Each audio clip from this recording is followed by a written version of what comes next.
If you're in the mood for dark and scary with a touch of irony, there's nothing better than to sit back and watch your favorite stories on the big screen or even the little screen. Today, we're going to talk about Netflix's Fall of the House of Usher by Mike Flanagan.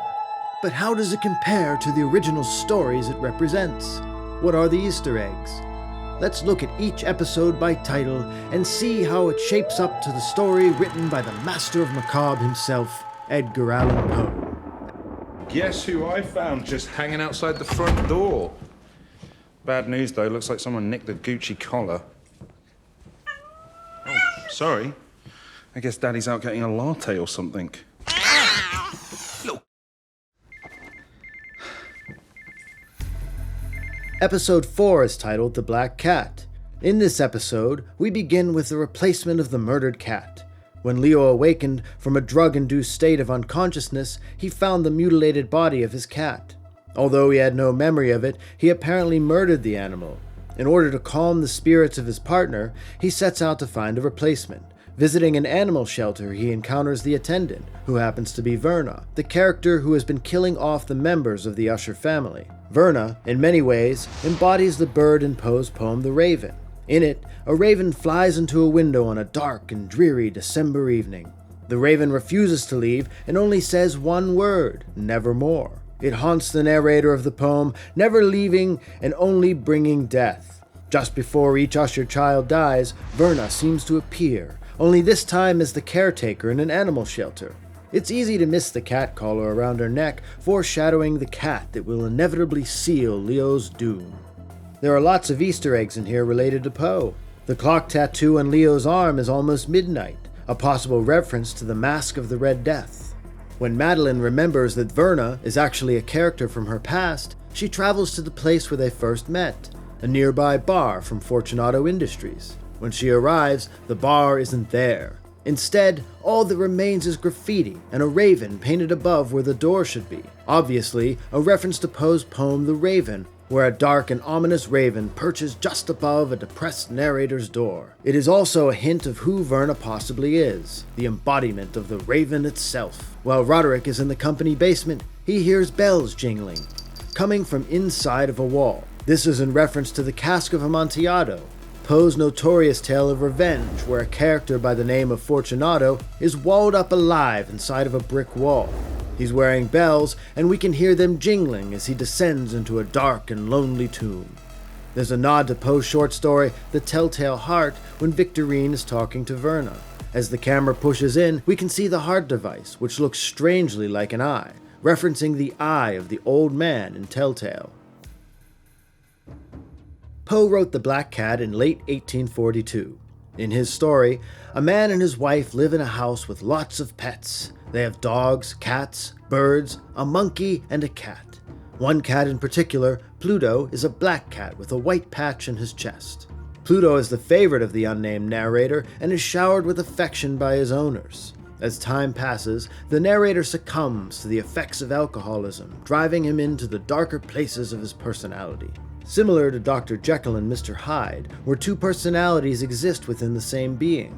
There's the friendly and nurturing husband who cares for animals alongside the abusive husband who is cruel and hostile towards his pets. The difference between the two personalities is alcohol. Everything the man cares about the most is abused when he drinks, and drink he does. One evening, in a drunken stupor, the narrator gouges out one of the cat's eyes with a small knife. As the cat heals and avoids its once-loved owner, the narrator corners it and hangs it from a tree, killing the feline by asphyxiation. The alcohol has transformed the man into a demon, causing harm to those he once loved. After more gluttonous indulgence in alcohol, he passes out only to be awakened by fire. His house burns down with only his wife and a servant escaping. He has lost all his worldly possessions. Amidst the ash the next morning, he can see an outline of a cat hanging by a noose, a sign that the cat and he are destined to meet again. The Usher family has sadly been burdened by another death in the family. Camille L'Espagne is dead, so I apologize. It has been a busy morning. Sorry to hear this. The family, understandably, is in shock. I'm afraid I have no further information at this time. The government was, of course, unaware. What happened exactly? We are going to reconvene Monday, barring further disruption. Our sympathies are with the Usher family during this very difficult time. Court is adjourned. All rise. Arthur, not now. Suffering yet another death, the Usher family has lost Camille L'Espagne, Roderick's daughter. Camille is the second youngest child, giving attention that the children seem to be dying from youngest to oldest. Camille is the name of one of the victims in a brutal murder in Poe's Murders in the Rue Morgue, which many refer to as the first detective story. Poe's tale was published in 1841 and was the flagship for the detective genre that countless others have penned. This episode is centered around Leo, Roderick's fourth child. Leo seems to be the only one grieving at Camille's loss. Similar to Poe's version, Leo has a substance abuse problem. Instead of alcohol, however, it's designer drugs. Leo becomes someone else under the influence. After a night of chemical-soaked indulgence, Leo awakens to find his cat murdered. His alternative self had stabbed the cat to death during his intoxication. He finds a new cat with the help of Verna, and while he is trying to process the death of his two siblings, the cat seems to be tormenting him, scratching him when he's close, leaping at him and attacking. He even finds a dead rat under his pillow, a message of grotesque death and foreshadowing of the events to come. The second cat, although it looks similar, appears to have a very different personality from the first cat. In Poe's story, the man and his wife have lost everything. The fire took their home along with all their possessions. They're now compelled by their poverty to live in a much smaller and shabby residence. The protagonist continues to drink in order to mask his depression. While at a tavern, a second cat arrives, nearly identical to the first one he murdered. The two cats in Poe's tale have similar traits. The first cat is loved by the narrator. Things seem to be going well until his alcohol consumption begins to increase and awakens a monster. The narrator even declares, "For what disease is like alcohol?" He becomes abusive, offering personal violence to his wife. The narrator begins to experience annoyance at the cat, which quickly turns into an unholy desire to harm the animal in a manner that Poe called perverse. Poe may have found inspiration for the story in a real-life experience. According to accounts from Father John P. Tabb, his foster mother Frances Allen had a pet fawn whom she loved. While Poe was a young boy, he killed the fawn out of spite for his foster mother's love. Later in life, Poe greatly regretted the incident, especially since he was very fond of Frances Allen. She always showed him kindness amidst his foster father John Allen's eternal rebukes. He also had respect and admiration for animals, which would certainly have produced regret. Poe was very fond of cats, and he himself had a black cat for a pet. He considered them sentient creatures, worthy of decent treatment. His character in the story murders a cat, twice. He was already morally a murderer in the mind of Poe, and later when he kills his wife, he becomes one legally.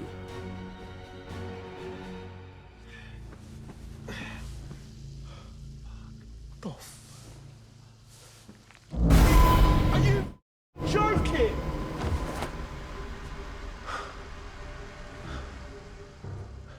As Leo's fate is fast approaching, the cat is tormenting him. He even scratches Leo's eye, filling it with blood. Hearkening to the original story where the cat loses an eye due to the protagonist's cruelty. The disquieting events are the acts of the second cat, who just as in Poe's tale is a darker reincarnated version of the first, bent on the destruction of the protagonist. Verna shows up, presumably called by Leo to help with the destructive nature of the cat. The cat keeps putting dead mice and birds all over the apartment, thoroughly freaking out Leo. When he sits, there's a dead bird. When he puts on his slippers, dead mouse. Verna explains to him the nature of cats and the corpses of animals. They're gifts, she tells him, harmless, unless, of course, you happen to be the mouse. The two comb the apartment looking for the cat. Leo can hear it in the ceiling and the walls, although Verna seems oblivious as she lectures to Leo. She makes a remark about Leo's father Roderick, distracting him. A lot like your father, aren't they, Leo? At this moment, the cat lunges at Leo's throat, tearing the flesh on it. Leo gouges out one of its eyes, in a similar fashion as the events in Poe's imaginative tale. The cat screams and runs away.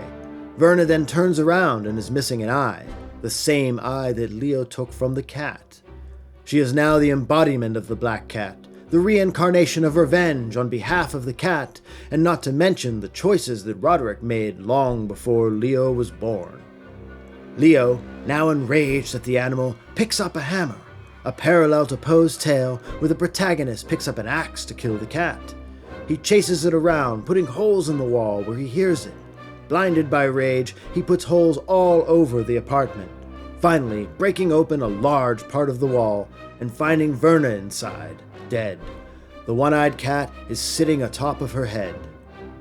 In Poe's story, the protagonist kills his wife while chasing the cat with an axe. In order to hide his crime, he walls up his wife inside of a false chimney. His fate is sealed when the police investigate and hear the cat crying inside the wall. He had unknowingly buried the cat alongside his wife. The cat's cries alerted the police, sealing his fate and giving the cat its revenge. Leo is enraged. His partner next to him can't see the cat or Verna. Leo has gone mad. He turns to see the cat on a railing. Leo makes one last charge towards the cat with the hammer, only to fall to his death on the ground below. The cat, at least, has had its vengeance quenched with Leo's demise. You saved my life. Well, that wraps up episode 4, The Black Cat, and puts in perspective many of the similarities and differences between the original story by Edgar Allan Poe and the Netflix rendition. Although the episode has some differences compared to Poe's story, it does share many structural similarities and enough Poe references to keep you on your toes. What do you think? Which do you like better? Did you catch any Easter eggs we didn't talk about? Tune in when we break down and compare the next episode with the original text from Poe and point out more Easter eggs. Hint, there are many. Thanks for watching.